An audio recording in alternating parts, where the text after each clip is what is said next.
My name is Amy Glenda. I'm 36 years old, and for most of my life, people have described me using the same few words: calm, polite, easy to get along with. Sometimes they mean it as a compliment. Other times, it's something closer to an assumption. The assumption that I won't argue. The assumption that I'll compromise first. The assumption that if a room becomes tense, I'll be the one quietly smoothing things over. And to be fair, for a long time, that description wasn't wrong. I've always believed that most conflicts aren't worth escalating. I'm the kind of person who listens before speaking, who observes before reacting. In my work life and friendships, that trait has often helped me. People trust calm people. They open up around them. But inside a family dynamic, especially a complicated one, calm can sometimes be misunderstood as something else entirely. Weakness. I didn't notice that misunderstanding at first. When I married my husband, Daniel, I thought I was entering a warm, slightly traditional family.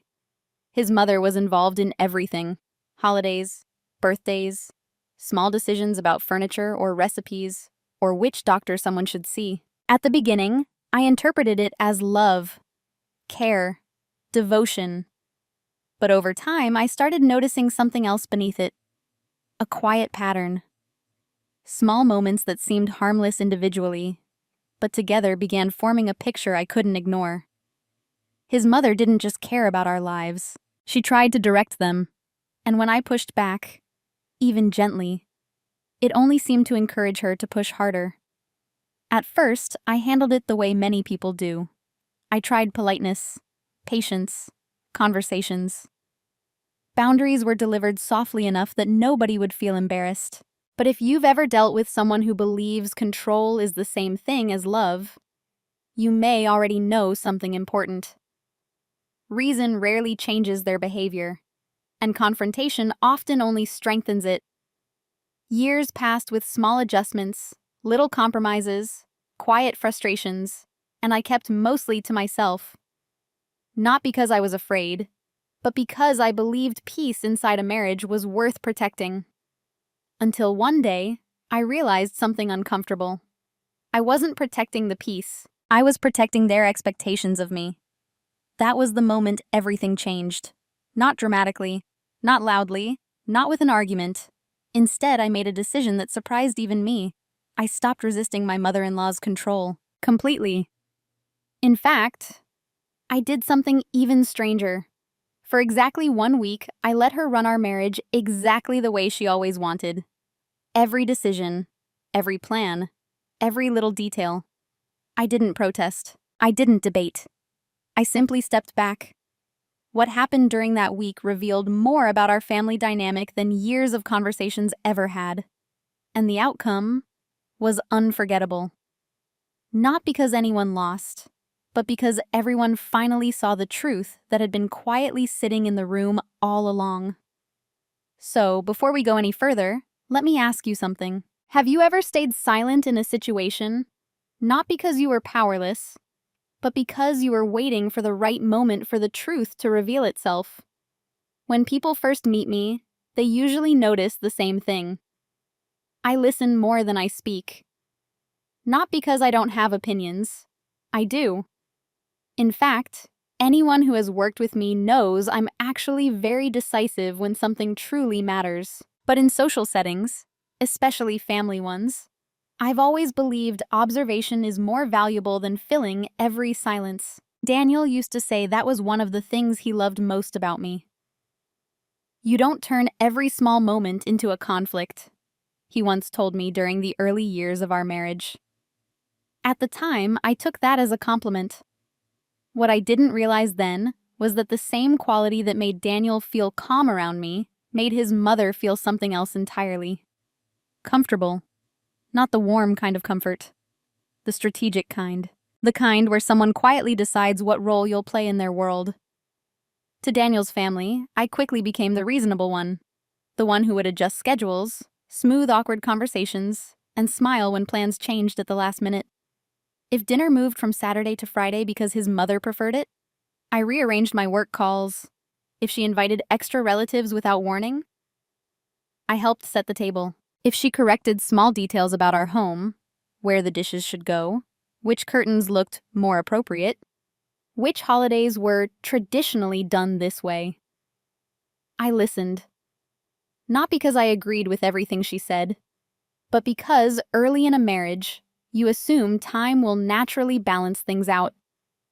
I believed respect was something that grew gradually between people, and in the beginning, nothing she did seemed aggressive enough to challenge directly. It was always framed as help. Just a suggestion, dear. Daniel has always preferred it this way. Oh, in our family, we usually do things like this. Kiki mama petis. That phrase, in our family, appeared often enough that eventually I started noticing something subtle. No one had actually asked what my family traditions looked like. But again, I told myself this was normal. Many families take time to adjust to a new person entering the circle, and honestly, I didn't feel threatened by her presence. Daniel and I had a strong relationship. We communicated well. He trusted me. We built our routines together. At least, that's what I believed. What I didn't see at first was how easily invisible patterns form when nobody interrupts them. For example, whenever decisions came up during family gatherings, people instinctively looked toward Daniel's mother. Where should Thanksgiving be hosted? Which cousin should be invited? What time should dinner begin?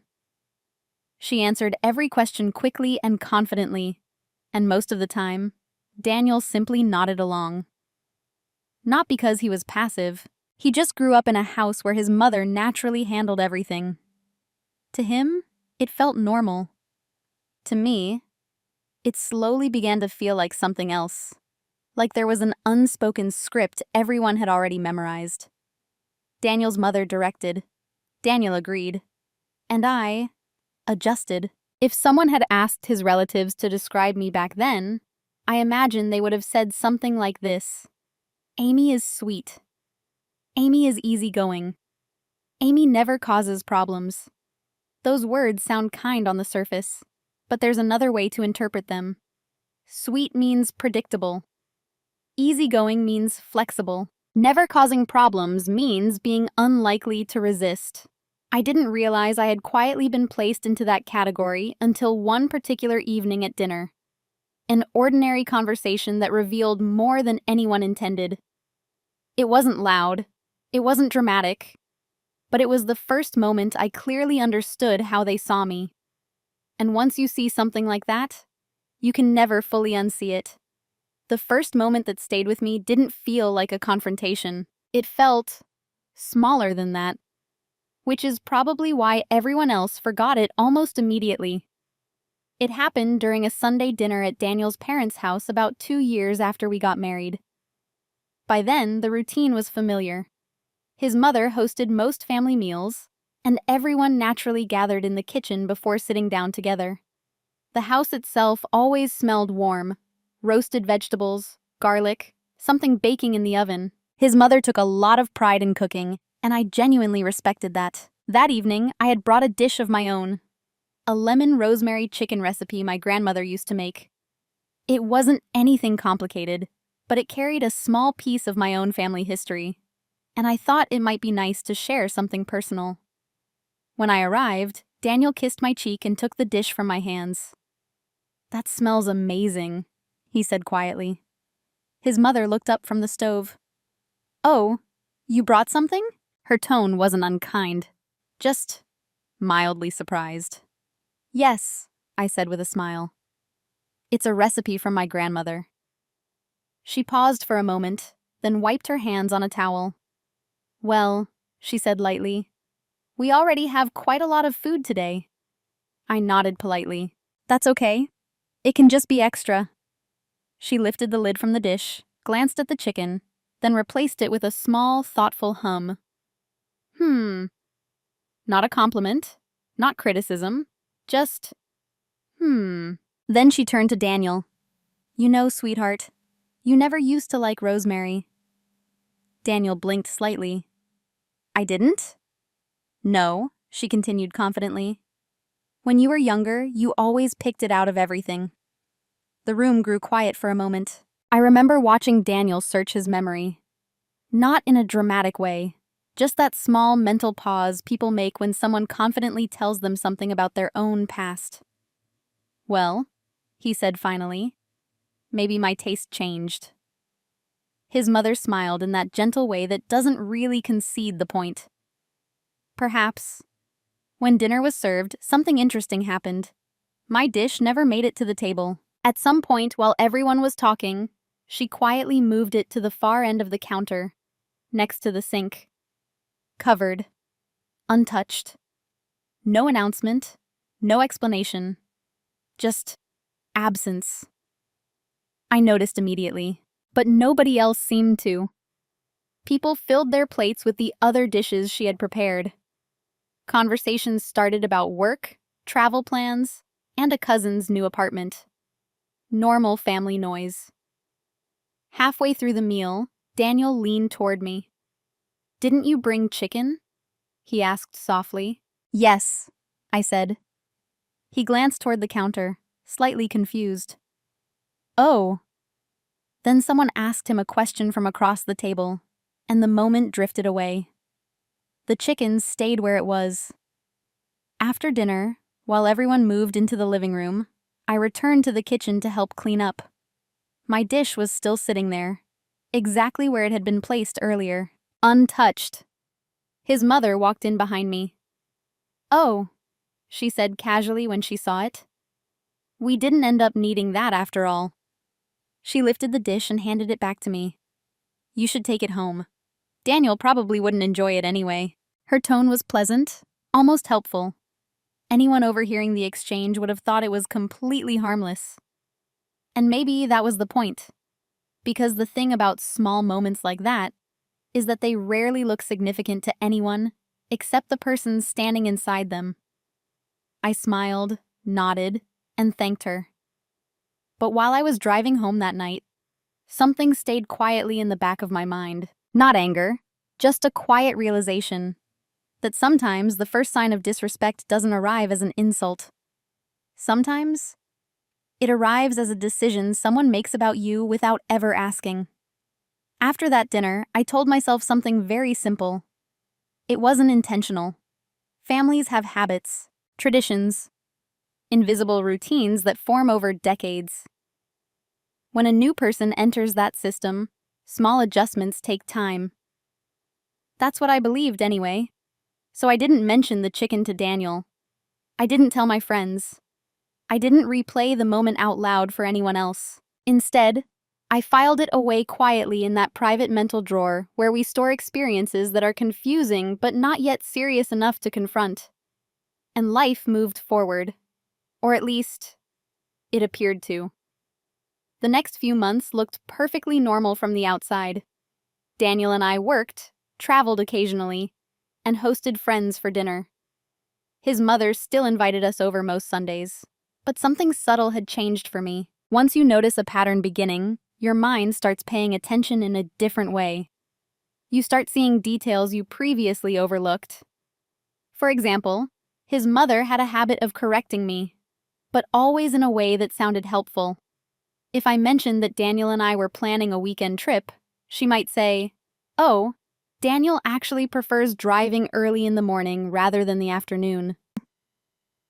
If I talked about a restaurant we enjoyed, she might gently add, "Daniel used to love the place down on Maple Street much more."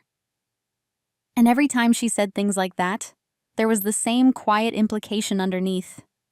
She knew him better, which, in fairness, made sense. She had raised him. But what made the pattern interesting was Daniel's reaction, or rather, his lack of one. He never disagreed with her directly, but he didn't confirm her statements either. He usually just smiled and let the conversation move forward. At first, I interpreted that as politeness. Daniel had never been someone who enjoyed family debates. If a comment wasn't worth correcting, he simply let it pass. The problem was that the comments kept coming. Not daily, not aggressively, but consistently enough that they slowly created a very particular image. Daniel was someone whose preferences were still defined by his mother, and me as someone who needed gentle guidance to understand them.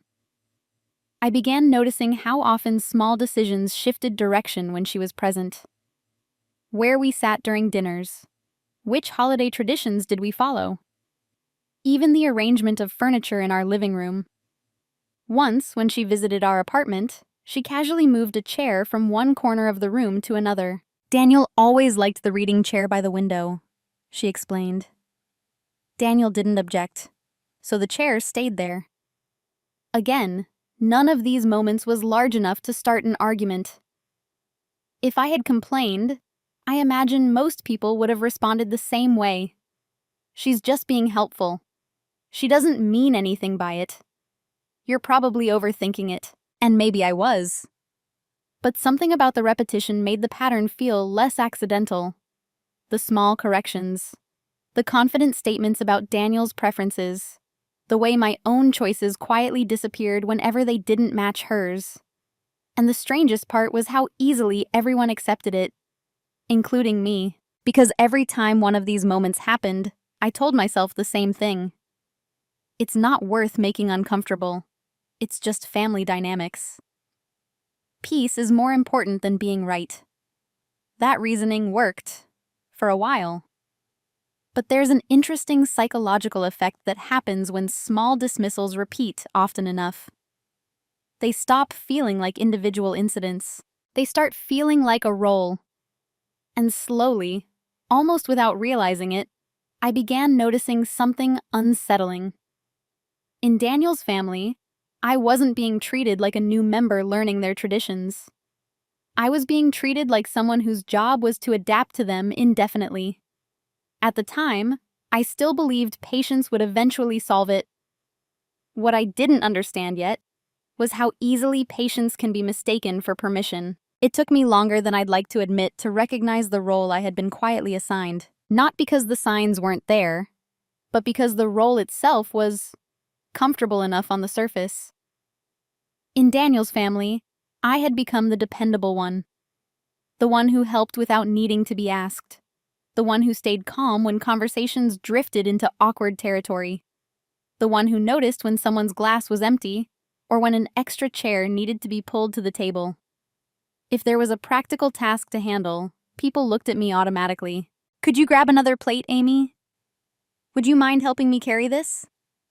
Oh, Amy, you're so organized. Can you remind Daniel about that appointment?" None of these requests was unreasonable. In fact, many of them were small gestures of trust. But when you look at them together, they begin to form a quiet hierarchy. Daniel's mother organized. Daniel agreed. And I supported. At first, I accepted that structure naturally. Every family has its rhythm. When you marry into one, it often takes time to find where you fit. The problem wasn't helping. The problem was that my voice rarely appeared in the decisions themselves. For example, one Thanksgiving evening about 4 years into our marriage, the family gathered around the dining table discussing holiday plans for the following month. His mother spoke confidently, as she always did. "Christmas Eve will be here, of course," she said, folding her hands on the table. "We'll do dinner at 6, like usual." Daniel nodded lightly. "Sounds good." Then she turned toward me with a polite smile. "That works for you too, right, Amy?" It wasn't really a question, more like a confirmation that the decision had already been made. I glanced at Daniel for a moment. He didn't seem to notice anything unusual about the exchange. "Of course," I replied. And just like that, the plan was settled. Later that night, while we were driving home, Daniel mentioned something casually. "You know," he said, adjusting the radio, "my mom gets nervous when holiday plans feel uncertain." I looked out the window at the passing streetlights. I noticed. She just likes keeping traditions consistent. "I understand," I said. And I did understand. What I didn't fully understand yet was how consistently my own preferences had been removed from the equation. Not dramatically, just quietly, like background noise fading behind a louder voice. The strange part is that no one in Daniel's family would have described me as powerless. Quite the opposite. They often praised me. You're so patient. You're wonderful with everyone. You fit into this family so easily. Those compliments came often enough that I almost believed them completely. But one evening, while helping Daniel's mother wash dishes after dinner, she said something that stayed with me longer than she probably intended. She handed me a towel and smiled approvingly. "You know, Amy," she said, "it's nice having a daughter-in-law who doesn't make things complicated." The words were gentle, even warm, but the meaning underneath them settled slowly into place. In that moment, I realized something important. To her, my value inside the family came from one thing above all else: predictability. I was the person who kept the system running smoothly, the one who adapted, the one who didn't challenge the structure she had spent decades building. And maybe that was why she felt so comfortable stepping into our marriage whenever she felt it was necessary. Because from her perspective, I was never someone who would truly resist. At least, that's what everyone believed. For a long time, I allowed that belief to remain untouched, until one small, quiet moment changed the way I saw everything. The moment that changed everything didn't happen during a family argument. There was no dramatic confrontation, no raised voices across a dinner table. In fact, the shift happened on a completely ordinary Tuesday evening. Daniel was working late, and I was home alone in our apartment. The quiet felt comfortable, one of those calm pauses in the week where nothing urgent was happening. I was folding laundry in the living room when my phone buzzed on the coffee table. A message from Daniel's mother. That wasn't unusual. She texted fairly often, reminders about family events, recipes she wanted to share, and sometimes just small updates about relatives. I picked up the phone and opened the message. "Amy, I spoke with Daniel earlier. I told him it would probably be best if you two spent Thanksgiving at our house again this year. I've already started planning the menu." I read it once, then again. Something about the phrasing caught my attention. "Would you mind coming this year?" Not, "What are your plans?" Just, I told him it would be best. I sat quietly for a moment, the phone still in my hand. Then I replied politely, "Thanks for letting me know. Daniel and I were actually talking about visiting my parents this year, since we spent the last 3 holidays with your family." Her response came almost immediately. "Oh, I didn't realize that. But Daniel agreed it makes more sense to stay here. Traveling that far around the holidays can be stressful." I stared at the message, not because the suggestion itself was unreasonable, but because of one small detail. I hadn't discussed this with Daniel yet. Curious, I called him. He answered after a couple of rings. "Hey," he said. "Everything okay?" "Yeah," I replied calmly. "I just got a message from your mom about Thanksgiving." There was a brief pause. "Oh, yeah, she mentioned something earlier." "What exactly did you two talk about?" I asked gently. Another pause. "Well," he said slowly, "she asked if we were planning to come over like usual." "And what did you say?" "I told her we hadn't decided yet." I leaned back on the couch. "So you didn't agree to anything?" "No," he said, sounding slightly confused. "Why?" I glanced again at the message on my phone, because according to her, the decision had already been made. And that was the moment something shifted inside me. Not anger, not frustration, just clarity. For years, I had assumed Daniel's mother stepped into our decisions because she believed she was helping. But this moment revealed something slightly different. She wasn't just influencing conversations. She was editing them afterward, presenting her preferred outcome as if everyone had already agreed. And the reason it worked so well was painfully simple. No one ever checked. Daniel trusted that his mother represented conversations accurately, and I had never questioned her version strongly enough to disrupt the pattern. So the cycle continued. Suggestion, assumption, decision. And by the time the story reached the rest of the family, it sounded like a consensus. I ended the call with Daniel a few minutes later, after reassuring him that everything was fine. Technically, it was. But that night, sitting alone in the quiet apartment, I realized something important. For years, I had been approaching this situation as if it were a disagreement, as if clearer communication would eventually solve it. But what I was seeing now wasn't really a misunderstanding. It was a system. A system where one person quietly directed the narrative, and everyone else moved within it. And suddenly, I understood something that changed my entire perspective. You can't fix a system like that by arguing with it. You can only reveal it. That was the first moment I began considering a different approach. Not confrontation, not rebellion. Something much quieter than that. Something that, at the time, felt almost counterintuitive.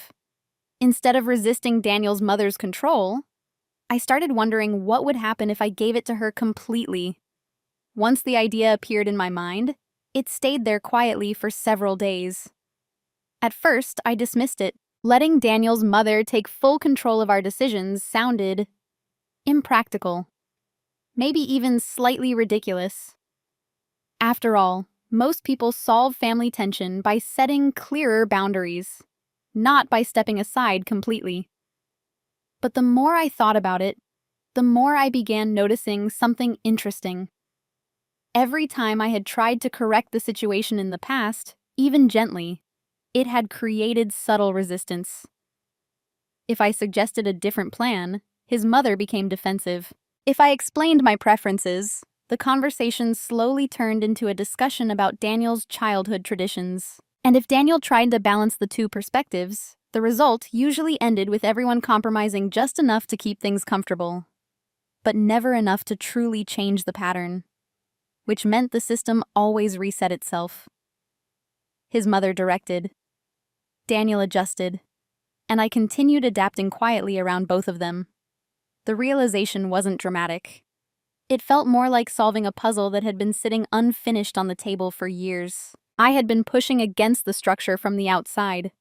But what if the only way to reveal it was to stop pushing entirely?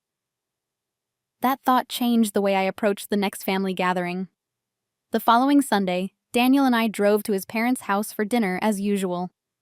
The house looked the same as always, the familiar porch light glowing, the smell of something roasting in the oven. Inside, the conversation flowed comfortably. His father talked about work. His younger sister described a recent vacation. And his mother moved around the kitchen, directing the rhythm of the evening the way she always had. Normally, when small decisions appeared, I participated. What time should dinner start? Where should people sit? Which movie should we watch afterward? But that evening, I tried something different. I said almost nothing. Not in a cold or distant way. I still smiled. I still listened. I still helped set the table and refill glasses. But whenever a decision appeared, I simply waited. And, as expected, Daniel's mother stepped in to fill the silence. "We'll start dinner now. Daniel, you can sit over there. Oh, Amy, could you grab the extra plates?" The pattern unfolded exactly the way it always had. Except this time, I was observing it consciously, not resisting, not correcting, just watching. After dinner, while everyone relaxed in the living room, his mother turned to Daniel. "You two should really consider repainting your bedroom," she said thoughtfully. "That gray color always felt a bit cold to me." Daniel chuckled. "Maybe." She looked toward me. "What do you think, Amy?"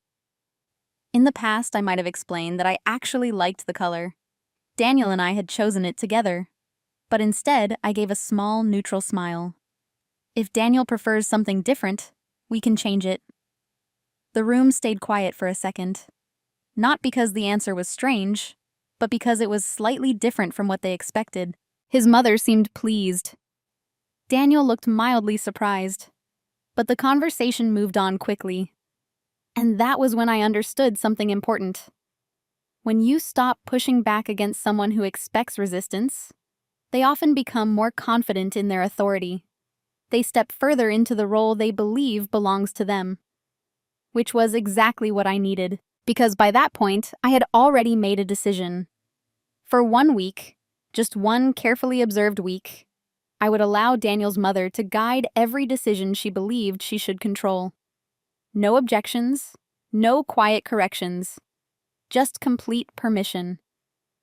Not because I was giving up, but because sometimes the clearest way to reveal the shape of a system is to let it operate exactly the way it believes it should. And I had a feeling that once everyone could see that system clearly, they might not like the results nearly as much as they expected. Once I made the decision, something inside me became very calm. Not triumphant, not angry, just focused. When people imagine someone taking control of a situation, they often picture confrontation, long conversations, emotional boundaries, dramatic ultimatums. But the approach I chose required something much quieter than that: observation. For the next couple of weeks, I paid attention to details I had previously ignored. Not because they were secret, but because they had always been hiding in plain sight. Daniel's mother had influence in our lives. Yes, but influence operates through small channels: conversations, assumptions, timing. And those channels were surprisingly easy to map once I stopped trying to interrupt them. For example, I noticed how often she contacted Daniel directly before speaking to me. Not in a malicious way, just efficiently. If there was a family plan to discuss, she usually called him first. If a holiday decision was approaching, she texted him before either of us had time to talk together. By the time the topic reached me, the conversation had already formed a direction. It wasn't manipulation in the dramatic sense. It was momentum. Another detail became clear as well. Daniel rarely challenged his mother's suggestions because he believed they were collaborative. From his perspective, she asked questions. From mine, she framed outcomes.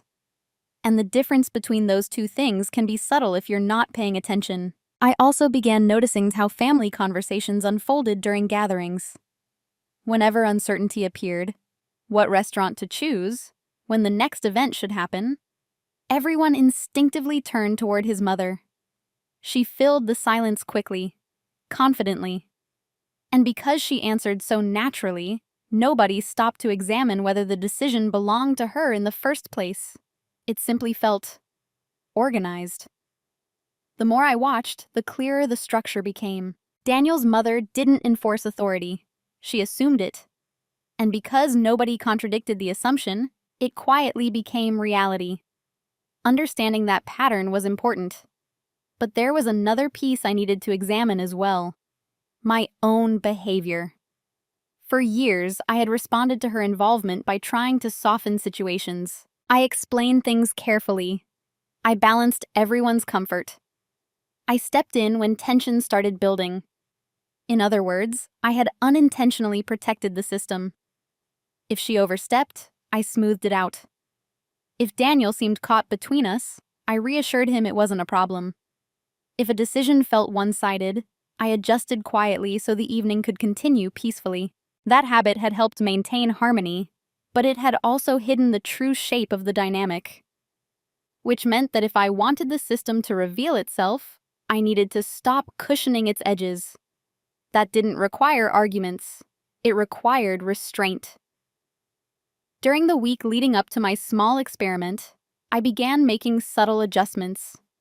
When Daniel mentioned a plan his mother suggested, I simply said, "That's fine if that's what you prefer." When she texted about organizing the next Sunday dinner, I responded politely but briefly. No debate. No alternative ideas. Just calm agreement. At first, nothing seemed different. But slowly, something interesting started happening. Her suggestions became more frequent, more confident, and slightly more detailed. One evening, Daniel walked into the kitchen holding his phone. Mom thinks we should come earlier this Sunday, he said. She's reorganizing the seating because Uncle Mark might bring a friend. That sounds fine, I replied. He looked at me for a moment. You're unusually relaxed about all this lately. I smiled faintly. Maybe I'm just trusting the system. He laughed, assuming I was joking, but I wasn't. Because by then, I had realized something that no one else seemed to notice yet. The system only looked balanced because I had been quietly balancing it. Without that counterweight, the structure would naturally tilt toward the person applying the most pressure, and Daniel's mother had spent decades becoming very comfortable applying it. So I continued observing, listening, documenting small patterns in my mind, not gathering evidence against anyone, just understanding the mechanics of how influence moved inside this family. And by the end of that week, something unexpected happened. I discovered a kind of leverage, not legal, not financial, something simpler than that. A truth about the system itself, one that once revealed, would change the way everyone saw it. And the most surprising part? Daniel's mother had unknowingly handed it to me herself. The leverage I discovered wasn't something hidden in documents or bank accounts. It was something much simpler. Perspective. When you spend enough time quietly observing a system, you eventually reach a moment where the structure becomes obvious. Not just to you, but potentially to anyone willing to look at it honestly. And once that happens, the system begins depending on one thing above all else. People are not noticing it clearly. That realization came to me on a Wednesday evening. Daniel and I were sitting in the living room after dinner. The television was on, but neither of us was really watching it. He was scrolling through something on his phone when he suddenly laughed. "Mom just sent me a message," he said. "What about?" I asked. "She's planning the seating arrangement for Sunday again." I smiled slightly. "She likes organizing things." "Yeah," he said, still amused. "This time she even suggested where you and I should sit." That detail caught my attention. "Where did she put us?" He turned the phone toward me so I could read the message. "Daniel, I think it would be easier if you sit near your father this time. Amy can sit beside me since she's always so helpful during dinner." The phrasing was familiar. Helpful. Predictable. Placed exactly where she believed I belonged. But something else about the message mattered more. Daniel didn't seem bothered by it at all. To him, it was just his mother being organized. And that was the moment the final piece of the puzzle clicked into place. The system only worked because it remained invisible to the person standing in the middle of it. Daniel wasn't ignoring the pattern. He simply couldn't see it yet. And if I tried to explain it directly, the conversation would likely turn into something uncomfortable. Defensive explanations, misunderstood intentions, unnecessary tension between people who actually cared about each other. That was exactly the situation I wanted to avoid. Because confrontation rarely changes someone's perception overnight. Experience does. So instead of arguing about the system, I decided to do something else. I would let Daniel experience it from the inside, completely. That's when the idea of the 1-week experiment fully formed. For exactly 7 days, I would step entirely out of the decision-making process. Not dramatically, not with announcements, just quietly. Every plan, every small household choice, every family decision, if Daniel's mother wanted to guide it, she would have complete freedom to do so. No resistance from me. No corrections. No quiet adjustments behind the scenes. The system would run exactly the way it naturally wanted to run. And Daniel would be standing right in the center of it. The beauty of this approach was that it required almost no explanation. All I needed to do was change one thing: my participation.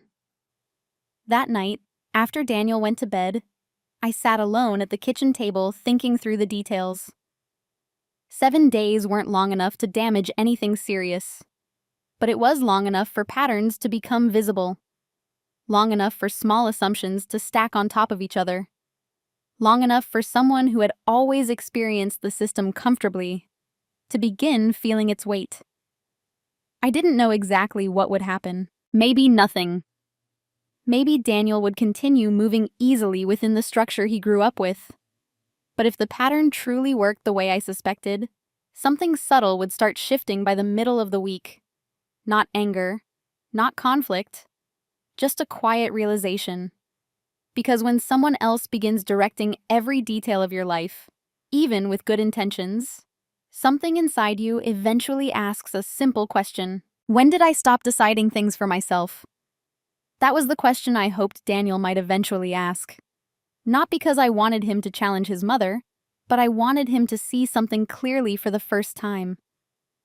The moment that happened, everything else would naturally follow. So the next morning, when Daniel mentioned another small suggestion his mother had sent about the upcoming weekend, I responded with the same calm answer I had been practicing. "That sounds fine," I said. And just like that, the experiment began. The beginning of the experiment didn't feel dramatic. Monday morning arrived like any other. Daniel left for work. I handled my usual schedule, and nothing about the day suggested that a quiet shift had begun. But by the afternoon, the first small ripple appeared. Daniel called me during his lunch break. "Hey," he said casually. "Mom just texted about Sunday dinner again." I leaned against the kitchen counter listening. "What about it?" "She thinks we should arrive earlier than usual, around 2 instead of 5. "That's quite early," I said. "Yeah," he agreed. "Apparently, she wants help rearranging the dining room." He paused, waiting for my reaction. In the past, I might have pointed out that Sunday afternoons were often the only time Daniel and I had to relax together, or that moving furniture wasn't really our responsibility. But instead, I gave the same calm answer. "If that works for you, that's fine." "Så, imanen." There was a brief silence on the line. "You're being unusually easy about this lately," he said with a small laugh. "Maybe I'm just trusting your mom's planning." He chuckled. "Well, she definitely enjoys planning." We ended the call shortly afterward. By Tuesday evening, another small suggestion appeared. This time it involved our own apartment. Daniel walked into the living room holding his phone again, the familiar expression of mild amusement on his face. "You're not going to believe this," he said. "What happened?" "Mom thinks we should host the next family brunch here instead of her house." I raised an eyebrow slightly. "That's new." "Yeah, she says it would be good for everyone to spend more time in our place."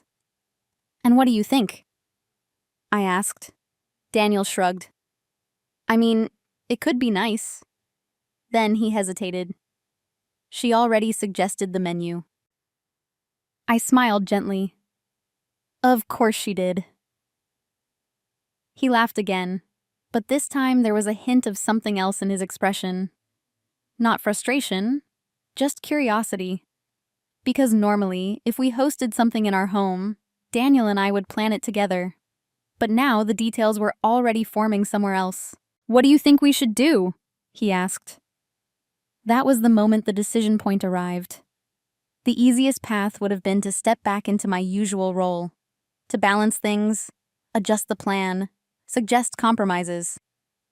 But that would interrupt the experiment. So I chose the other option, the irreversible one. "If your mom already has a plan," I said calmly, "maybe we should just follow it." Daniel studied my face for a moment. "You're serious?" "Why not?" I replied. "She clearly has strong ideas about how things should work." He considered that quietly. "Okay," he said finally. "I'll tell her we're on board." And just like that, another layer of the system locked into place. By Wednesday morning, his mother had already sent a detailed message. Arrival times, food preparation, where people should sit, which dishes would be brought by which relatives, and, interestingly enough, instructions for Daniel and me about how to prepare our own kitchen before everyone arrived. When Daniel read through the message, he shook his head with a small smile. She's thorough. I'll give her that. Very, I agreed. But something subtle had already begun changing in the atmosphere. For the first time since I had known him, Daniel was experiencing what it felt like when decisions appeared fully formed, without his input, not in a confrontational way, just presented as the natural next step, the same way I had experienced it for years. He didn't seem upset yet, but I could see the first quiet questions beginning to form in his mind. Questions he had never needed to ask before. And that was exactly the point where the experiment needed to continue without interference, because systems reveal themselves slowly, one decision at a time. By Thursday, the experiment had developed a rhythm. Not a dramatic one, just a quiet accumulation of details. Daniel's mother continued doing what she had always done, organizing, suggesting, planning ahead. The difference now was that her ideas moved forward without any gentle adjustments from me. And without those adjustments, something interesting started happening. The plans became very specific. Thursday afternoon, Daniel came home from work and dropped his bag by the door.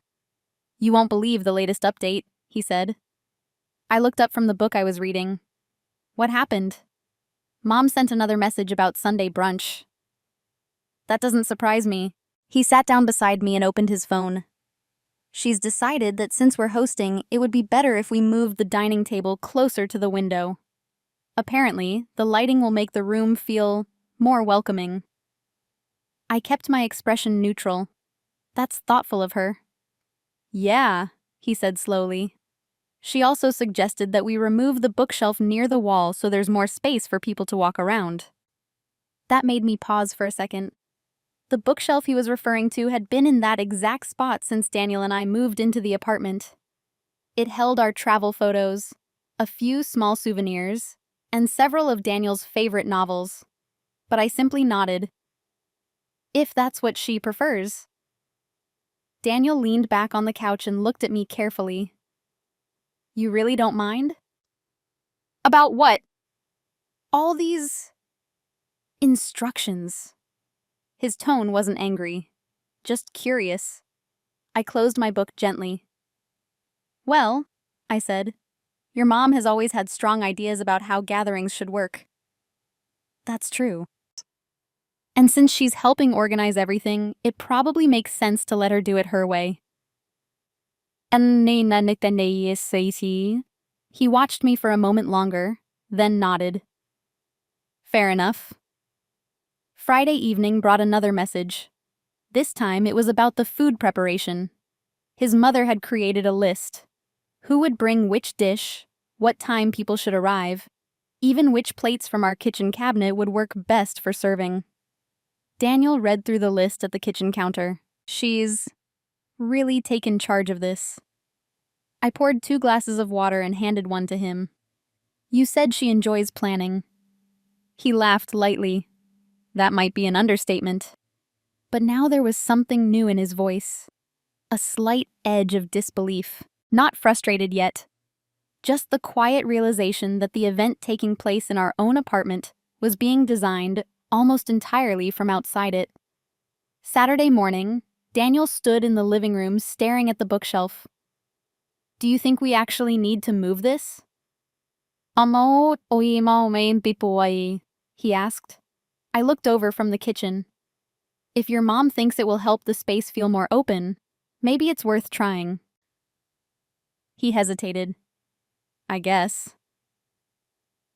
Together, we carefully lifted the books down and moved the shelf toward the hallway. The living room suddenly felt unfamiliar.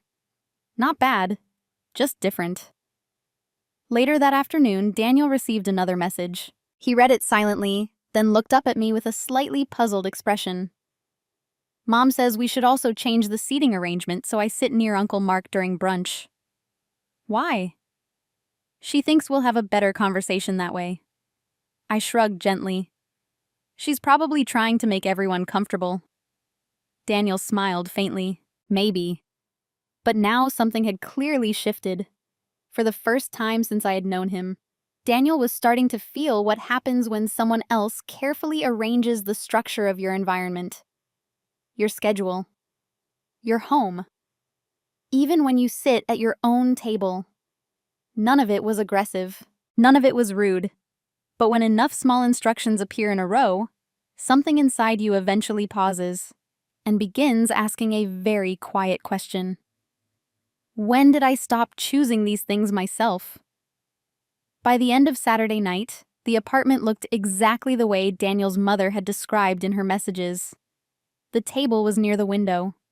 The bookshelf had moved. The kitchen counters were arranged according to her serving plan. Daniel stood in the doorway of the living room, looking around slowly. "Well," he said after a moment, "I guess everything's ready." I nodded. Yes. And then I waited, because the real moment of realization rarely happens during preparation. It happens when the system finally runs exactly the way it believes it should. And Sunday morning was about to begin. Sunday morning arrived quietly. Sunlight came through the living room window earlier than usual, because the dining table now sat directly in its path, exactly where Daniel's mother had suggested placing it. The light wasn't unpleasant, but it was bright enough that Daniel had to pull the curtains halfway closed while we finished setting up. "Did Mom mention this part?" he asked, squinting slightly. I shook my head. "I don't think lighting at 9 in the morning came up." He chuckled softly and continued arranging the chairs. By 10:30, the first message arrived. "Daniel, remember to put the fruit platter on the left side of the table. It balances the space better." Daniel showed me the message with a small grin. "She's managing this remotely now." "That's impressive," I said calmly. He followed the instructions. At 11, his parents arrived. His mother stepped inside the apartment with the confident energy of someone entering a space she had already pictured in detail. Her eyes moved quickly across the room, table placement, chairs, the counter layout. "Oh, good," she said approvingly. "You moved the bookshelf." Daniel nodded. "Like you suggested." She walked toward the dining table and adjusted one of the chairs slightly. "This will work much better for conversation." Daniel glanced at me for a moment, but I simply continued placing plates on the table. More relatives arrived over the next half hour. Uncle Mark, his sister, a cousin, Daniel, hadn't seen in months. The room slowly filled with the familiar rhythm of family gatherings, voices overlapping, someone laughing in the kitchen, chairs sliding across the floor. At first, everything seemed perfectly normal, but then the structure of the morning began revealing itself. Daniel's mother continued guiding the flow of the event. "Amy, could you bring the coffee over here? Daniel, sit next to your father so Uncle Mark can take that chair. Oh, the pastries should really be closer to the center." Again, none of the instructions sounded unreasonable. They were small, practical, helpful even. But because the gathering was happening inside our own apartment, the effect felt slightly different this time. Daniel noticed it first. Halfway through brunch, he leaned slightly toward me. "Did Mom plan the entire seating chart?" I kept my voice light. "It seems that way." He looked around the table slowly. His father was in the seat Daniel normally used. His sister had taken the place near the kitchen entrance. And Daniel himself was sitting exactly where his mother had suggested days earlier, next to Uncle Mark. For a moment, he said nothing. Then Uncle Mark started telling a long story about a fishing trip, and the conversation moved forward again. But the small observations kept accumulating. At one point, Daniel stood up to refill his coffee, and his mother gently redirected him. "Oh, Daniel, sit back down. Amy can grab that." Daniel hesitated for half a second. Then he sat again. Not because he was upset, just because the habit of following her direction was so natural. Later, when someone suggested moving to the living room after eating, his mother quickly organized that transition as well. "No, let's keep everyone here for a bit longer. The conversation is good." The room stayed exactly where it was. By the early afternoon, the subtle tension finally surfaced, not dramatically, but in the form of a simple question. Daniel stood up again, stretching slightly. Maybe we should take a short walk outside, he suggested to the group. Before anyone could answer, his mother responded automatically. Oh, sweetheart. Everyone just got comfortable. Let's stay here a little longer. Ma'am. The words landed differently this time, because they weren't being spoken in her house. They were spoken in ours. Daniel looked around the room. Then he looked at me, and for the first time that week, his expression held a quiet realization. Not anger, not embarrassment, just a sudden awareness of how many decisions had already been made without him. He sat down slowly again, and although the conversation continued, something invisible had shifted in the atmosphere. The system was still running exactly the way it always had, but now someone else inside the room could finally see its shape. And once that happens, it becomes very difficult to pretend the structure was never there. After the brunch ended, the apartment slowly emptied. One by one, relatives gathered their coats, thanked us for hosting, and stepped out into the afternoon light. The cheerful noise that had filled the rooms for hours faded into quiet again. Daniel closed the door behind the last guest and leaned against it for a moment. The living room looked different now. Not messy, just rearranged in a way that still reflected someone else's plan. The dining table remained near the window. The bookshelf was still missing from its usual corner. Plates and glasses rested on the counter exactly where Daniel's mother had suggested placing them earlier. Daniel walked slowly toward the kitchen. That was, he began, then stopped. I waited. He picked up a glass from the counter and turned it in his hands. Interesting. I smiled faintly. Your family seemed to enjoy it. They did. He paused again. Then he looked around the apartment more carefully, as if seeing it clearly for the first time that day. You know something strange? He said. What's that?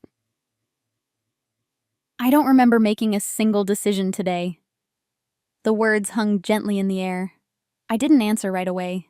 Instead, I began stacking the plates from the table. Daniel continued speaking, almost thinking out loud now.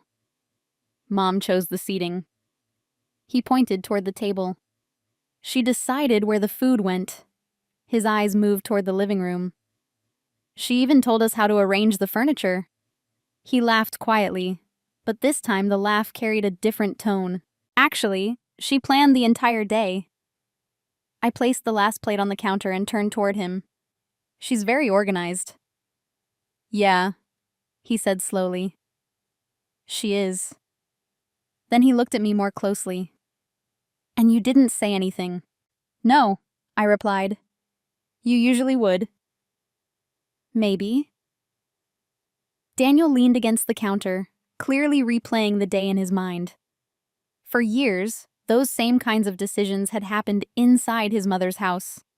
There, the pattern felt natural. But experiencing it inside our own home had shifted something. The structure was suddenly visible. Did this bother you before? He asked quietly. The question was sincere, not defensive, not confrontational, just honest curiosity.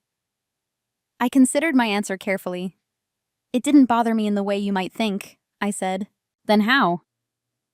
I dried my hands with a towel.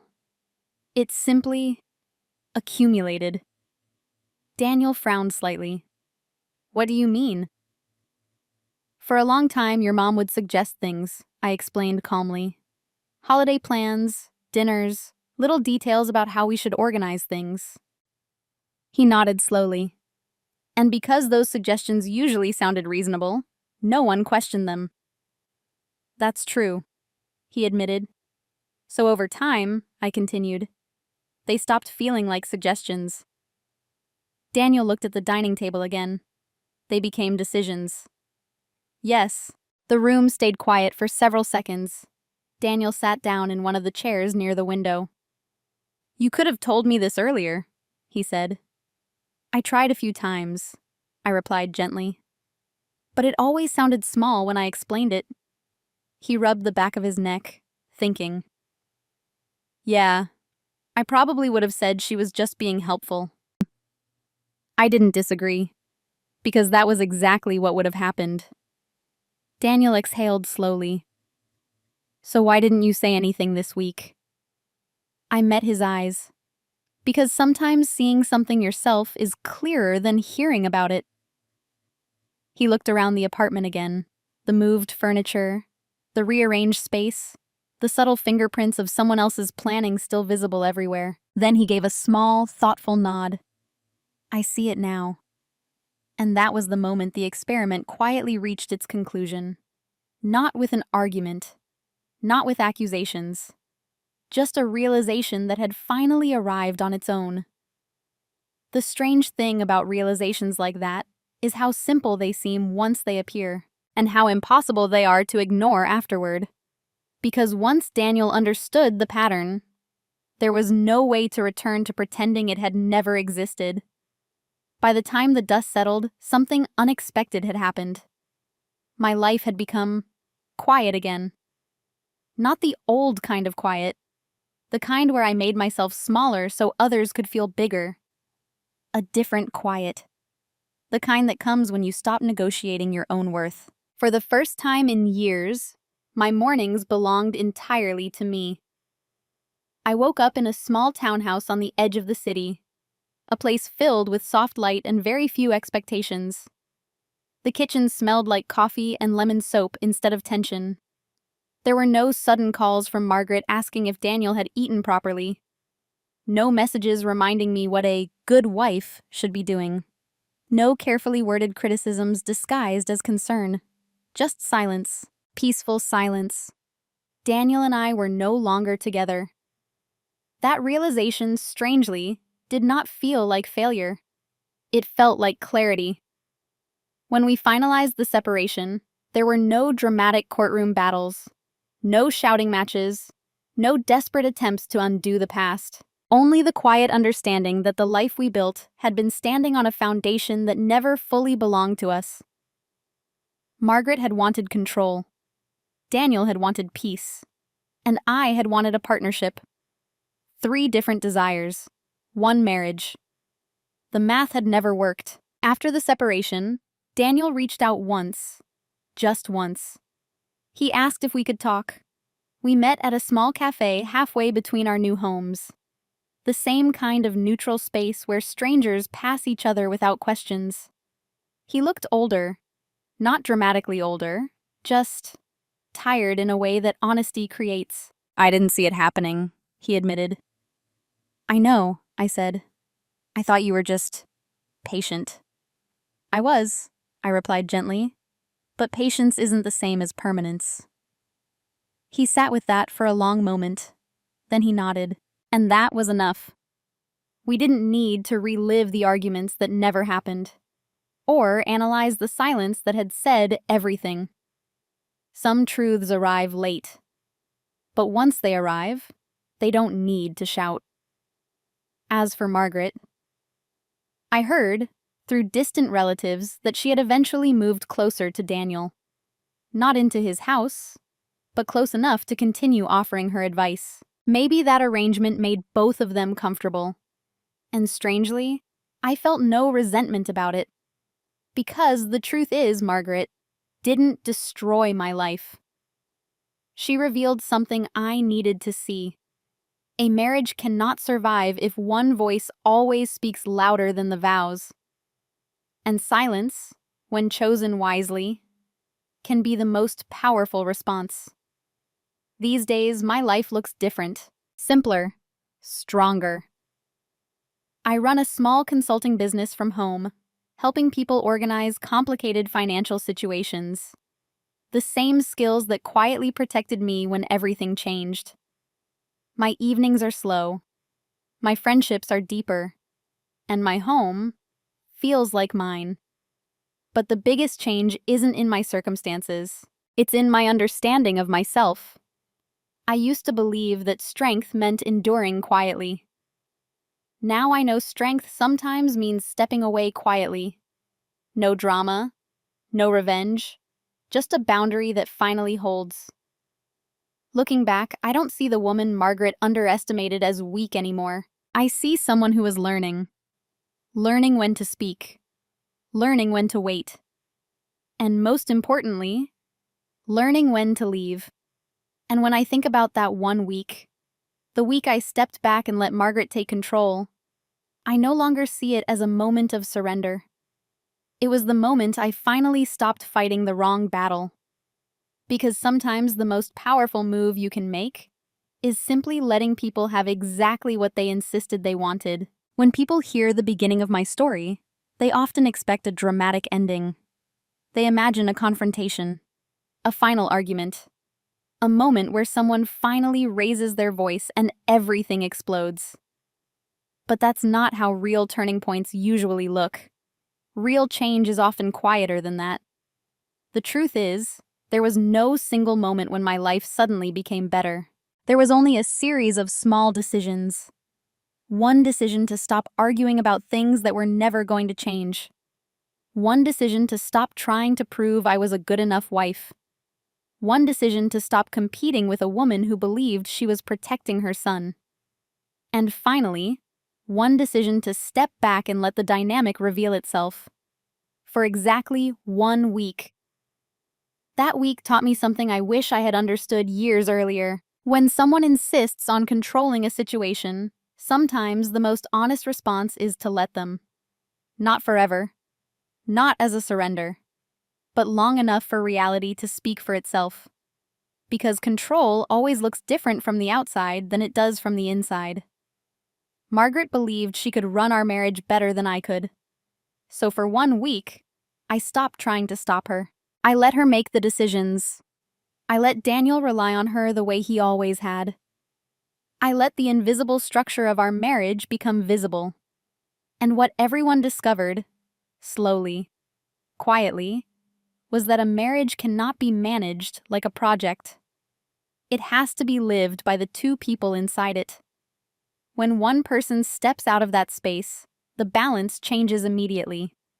Not because of revenge, not because of punishment, but because reality has a way of revealing what effort was used to hide. That week wasn't about teaching anyone a lesson. It was about learning one. I learned that protecting your peace is not selfish. I learned that silence can sometimes say more than arguments ever could. And I learned that love cannot survive inside a triangle where someone else always stands between two people. Most importantly, I learned something about myself. For years, I believed that leaving meant failing. Now I understand that sometimes leaving is simply acknowledging the truth that was already there. Today, my life is calm, not perfect, not dramatic, just honest. And I don't regret the years I spent trying to make things work. Because those years taught me patience, awareness, and the quiet strength to walk away without bitterness.